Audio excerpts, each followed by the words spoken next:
Hello everyone and welcome to the Henchman's Memoirs. This week on Encounter Design, we are working up a little encounter for a Kikimore, which is a bug monster from the world of The Witcher, and we're going to be spicing it up as we do every week with dynamic terrain, relentless time pressure, and an intriguing twist on the monster's abilities. So, the Kikimore is featured in the very first Witcher story by Sapkowski.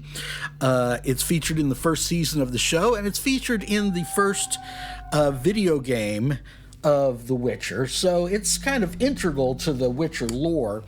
And the stats I'm going to be using are from this fan-made product I have called The Book of Beautiful Horrors. I'm going to put a link for this down in the description. He's giving this thing away for free, and it's absolutely great. I sent it off to the printer and had it printed up, and it's unfortunate because he's added even more great stuff since I had this printed up, and he's got stats, several different stats for the Kikimore. But if you, for some reason, don't want to download that or prefer to work out of a book, you can just use an ANKEG and kind of spice it up a little bit with the ideas we have, and it'll work just as well. So the basic idea of this encounter, this would be a tier 1 encounter for your party. And the basic idea is stolen from the Runehammer channel. I'll try to put a link to his video where he has this egg hunt video. The basic idea has to do with this area the party enters that kind of has this racetrack design. And that's important. You're going to see why as we go on. But first of all, the party comes in. Let's just have it be Van Richten, Leibniz. Let's bring the whole party in, the henchmen and Esmeralda. Okay, they come in here. You can also do this underground. You can do this in a dungeon. Just make this sort of a square room that has this same racetrack layout. And the party, as soon as they come in, they can see all the way over here is where they can get out. So you need to describe this as a sort of an area they can kind of climb out of this sort of ditch or glen that they're in. Obviously, if you're doing it in indoors, then this is a stairway or something. But you want to make it so that it's not something they can just quickly run out. So make it a ladder, possibly something that's going to slow the party down as they try to exit. Or here, just make it double rough terrain where it's going to take some climb checks to kind of get up out of this ditch over here at the other end. And the other thing they're going to see when they first come in is it's going to be represented by these right here, and it's actually going to be our time pressure. So I got these off of Printable Heroes, which their link is down in the description. And in this encounter, they represent sturge nests or bloodfly nests if you ever played Dishonored. I love using sturges. I like the MCDM version of them. I like the Monster Manual version of them. I get a lot of mileage out of these guys, which is why I have a whole tub of different sturge Pathfinder pawns. I think these are also from Printable Heroes. So as soon as the party comes in, they see these things, and they're going to know that these are spawners. Okay, these are not actual web pods, but they're like big sort of wax and resin hives that sturges are in. And basically, you're just going to let them know, whoever rolls the highest nature check already knows. When they're sated, you can kind of sneak by, and they might stick their little proboscis out to look around, but they're not actually going to come out and attack you, right? So as long as you don't move more than like 10 feet around and maybe make a stealth check, if you fail 2 rounds in a row, your stealth check, maybe a couple spawn out and try to get you. But basically, I have a D4 handy, and if you try to move past one of these too quickly, I'm going to spawn a D4 of sturges that are going to come out to get you. So presumably when the party sees this and understands this, they're going to try to start sneaking past these things. So this is when the encounter kind of kicks off, because once they get close to the exit, once they get kind of within 30 feet of this sort of, this is a big pile of sticks and mud and filth. If it's in a dungeon, I would actually have it be like a breach in the flagstones where there's a bunch of dirt and piled up sort of rock and gravel and stuff that our Kikimore / Ankheg can emerge from, right? So the party's trying to sneak past these things, and they get within a certain area, and this guy emerges and comes out towards the party. Now, as soon as they encounter this thing, even if you're using Ankheg stats, you're going to call it a Kikimore so that you can impress on them that there's something different about this monster. So we've already given, our timer is every time you disturb one of these things, a D4 more Sturges comes out, or if you run past it. Our terrain is, again, this kind of track that we've created. And now for the twist on the monster. So you're going to give your party a nature check. Everybody gets a nature check.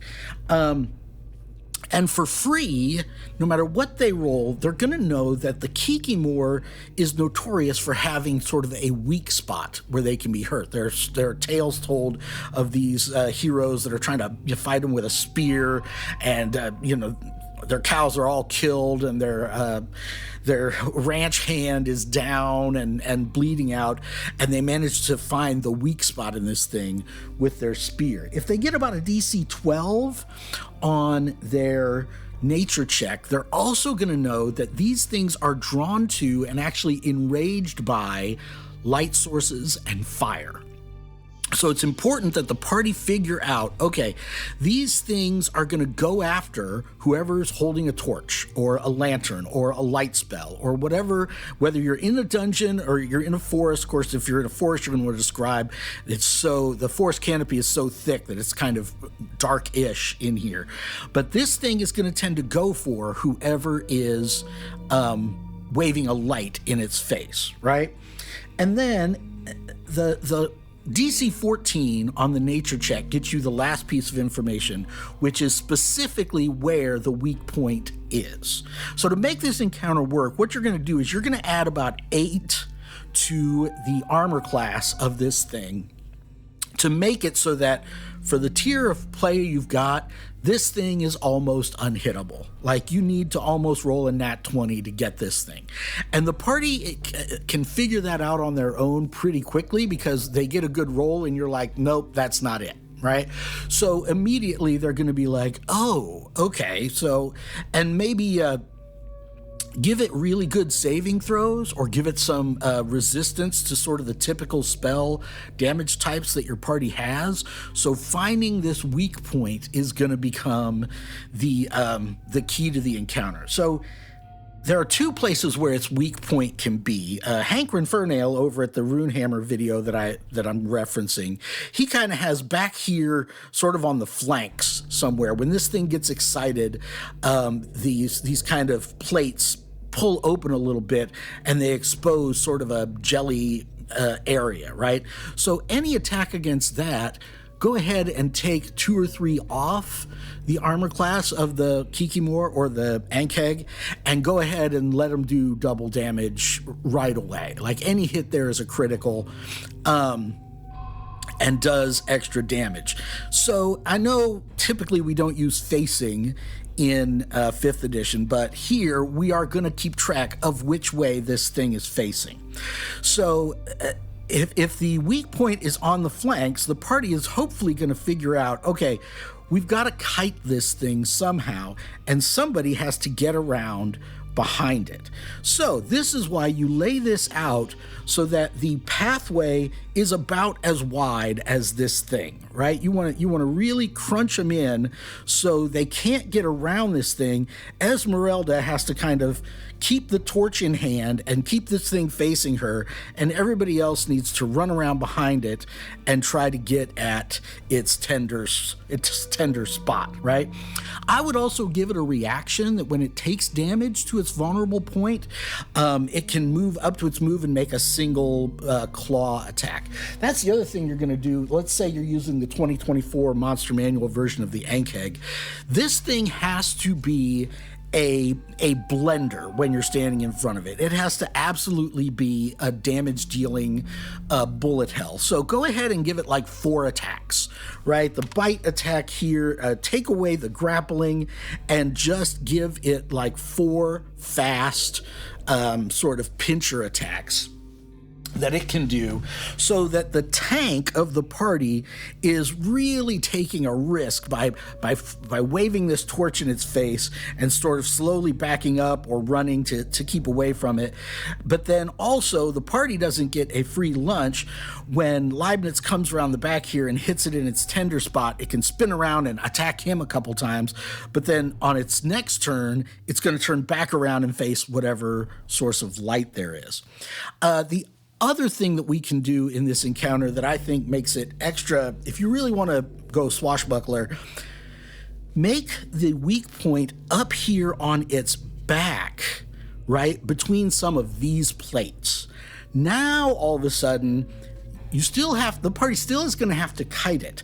But what you do is you create on here, if you're inside, you make this like bookcases or maybe some kind of high table or wall that the party can climb up on, right? You put some gargoyles on each end. If it's a wall that goes all the way to the ceiling, you put some gargoyles on each end so Batman Arkham style, they can somehow get up here. And then when Esmeralda leads this thing under, Leibniz has to jump down and try to land on this thing's back and try to get a couple of attacks off before he's thrown off, and then they have to repeat. They've got to guide it around here. And of course, every time she has to lead this thing past one of these, she's going to spawn a bunch more Sturges. So now we've got the Sturges are attacking everybody. We're trying to move around. We're trying to keep it moving, and possibly everybody is climbing up while they're fighting Sturges to try to jump down onto the back of this thing and reach its tender point.